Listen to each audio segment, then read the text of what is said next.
Mana bu opani gapini bir eshitib ko'ringlar-da.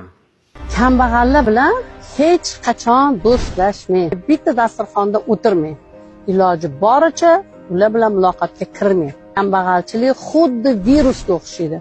Agar yuqsa, umringizni oxirigacha siz bu virusdan qutulmasligingiz mumkin. Ayol qizlarni maqtab video qo'yaman, lekin ayol qizlarga negativ bo'lib video qo'ymayman. Mana shu videoni ko'rib, to'g'risi chidab tura olmadim. Kambag'al insonda ko'ngli ochiq bo'ladi. Kambag'al insonda odamgarchiligi bo'ladi.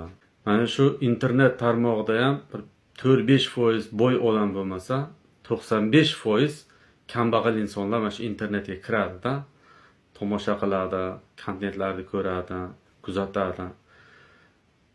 Asnonoy blogerlarda ko'taradigan insonlar ham kambag'al insonlar. To'g'ri, endi bir 4-5% masalan boy insonlar bor, donator insonlar bor. Asnonoy kambag'al inson.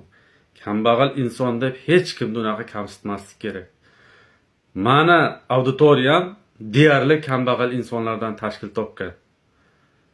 Mana shu insonlar meni qo'llab-quvvatlaydi, menga poddержка qiladi. O'shaning uchun hammasini yaxshi ko'raman.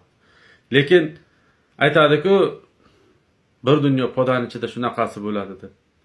Chiqib turadi, mana shunaqa ayollar ham chiqib turar ekan. Yomonlaydigan, boshqa qiladigan. Kambag'al insonni ustidan kulmaslik kerak.